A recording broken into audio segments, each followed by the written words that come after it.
So, my friends, good afternoon. Sarayim Tovim, good afternoon. And today our Torah study is sponsored by the Baltos in memory of Naomi's father, and also by the Bryans in memory of Steve's father, in memory of Steve's mother, Zelda Bryan.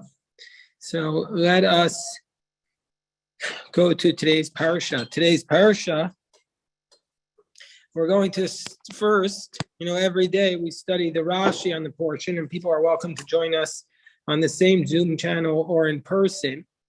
And today it's at 4:20. We study every Rashi. We read it carefully.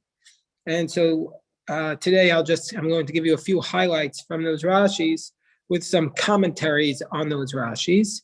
Then after we do that, I'm going to give you a summary of the Dudai Ruvain on this week's portion, which is a very powerful Dudai Ruvain.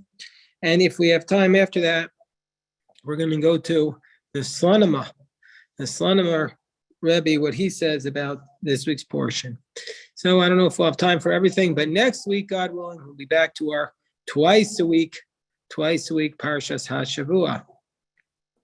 Okay, so let's first start by going to the first Rashi. I want to remind everybody about the first Rashi on the parsha. Very powerful Rashi, very, very powerfully spiritual Rashi.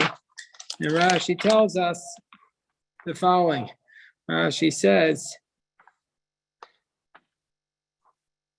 Vayechi Yaakov, and Jacob lived in the land of Egypt. Now, if you write the Torah portion, if you write the Torah scroll, or if you're reading the Torah scroll, you'll notice that normally there's a gap between every single portion and the previous portion. And however, when it comes to this portion, even in the tradition, there's one other portion also. When it comes to this portion, there's no gap. There's no gap. It goes basically just the space of one letter, which is the regular space between every word normally, and then it goes straight into the portion of Vayechi, which means the portion means Jacob lived in the land of Egypt for 17 years. This portion, there's no gap. So Rashi asks the question, why is this passage closed? Why is there no gap? Why is there no gap here between the portions? And Rashi's answer to this question is that Kevan sheniftar Yaakov Avinu, once Jacob died, nistimu einehem v'libam shel Yisrael mitzarat hashibud she'etchilu l'shabdam. That once Jacob died, the eyes and the hearts of Israel were closed from the pain of the shibud, from the pain of the exile that the Egyptians began to enslave them. So Rashi says, basically, the question is, let me repeat it so everybody can get it, everybody can chop it, that the portion means and he lived, but this is the only portion in the Torah where there isn't a gap, that the space between this parsha and the previous parsha is closed, and that there's only one letter in between. There's not the usual gap between the portions. There isn't the usual, what we would call today tab on the keyboard. You press the tab for a new passage, but in fact, this portion has nothing. So why is that the case? And Rashi's answer is because once Jacob died, the children of Israel's eyes closed. They were closed in servitude. They recognized that the enslavement of the Egyptians had begun.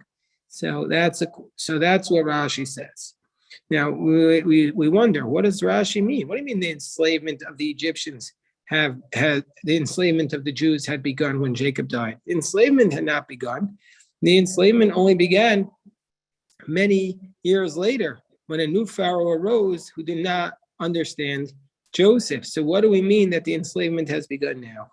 So there are two answers to this question. First answer is that actually the enslavement began much earlier, and it began in our portion because there are hints to this, because there are three glaring hints to this in the parsha. First, that Jacob made Joseph swear that he was going to bury him in Egypt, And Joseph then, when he goes to Pharaoh, he says, my father made me swear, meaning to say, Jacob was anticipating that Pharaoh would not allow Joseph to bury him there unless he had taken an oath. So that was his insurance. He said, behold, I'm about to die. My father made me take an oath saying it.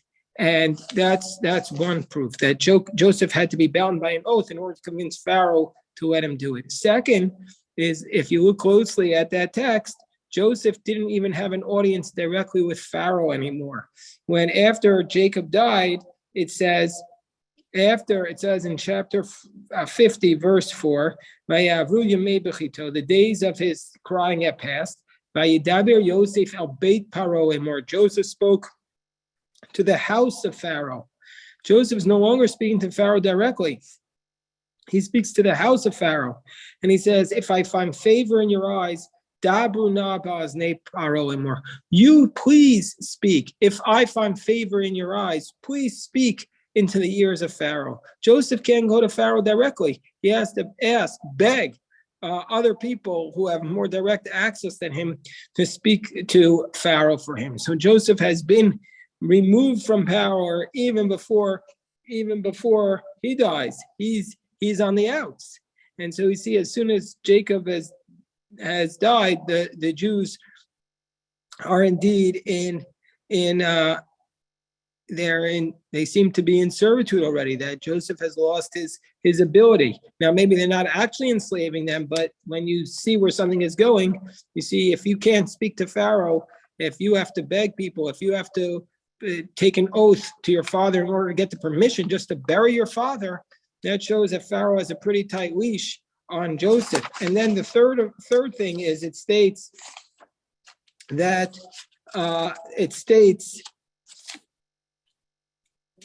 when Joseph went up to bury his father, it says, Vayal Yosef Porat Aviv. When Joseph went up to bury his father, hold on one second, I see the question. Hold on one second. When Joseph goes up to bury his father, Vayalu ito kol avdei Paro. All the servants of Pharaoh went up with him, the elders of his household and the elders of the land of Egypt. So some have seen that as a sign of respect, but others have seen that Pharaoh was going to guard him, to make sure he didn't, so to speak, defect at that point. So that's a third piece of evidence that people point to say that Joseph that the enslavement had begun. So, and I see the question, but just give me 1 minute because I want to make one more point associated with this. So those are the first thing, that really the physical enslavement of Joseph had begun at that point. However, there's another way to look at this, that this was not the physical enslavement of Joseph, but rather this was actually the spiritual enslavement.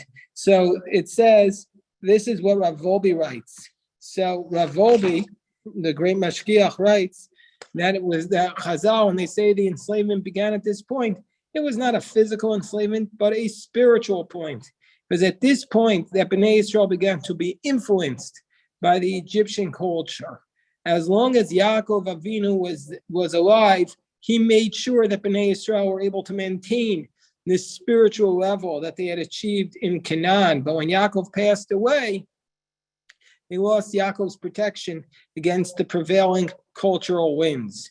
So basically, what Rav Volbe is saying is that we if we want to really not be enslaved by the culture around us, then we need to connect to Torah study or connect to the great spiritual leaders, and they'll inspire us to be able to keep our sense of who we are and not be enslaved by the culture around us. And so that's what, not be like driven by the news cycle or whatever the entertainment magazine of the day wants us to be focusing on. So that's what Rav Volbe was saying. So in any way, just to summarize the point that we made before we stop to take questions about this, that Chazal say that really the enslavement of the Jewish people began when Jacob died. This could either be a physical enslavement and pointing to the loss of power by Joseph, or it can mean a spiritual enslavement, that without the great spiritual leader of Jacob, the Jewish people were now facing a bondage to Egyptian culture. So let me just hold on, stop the recording here.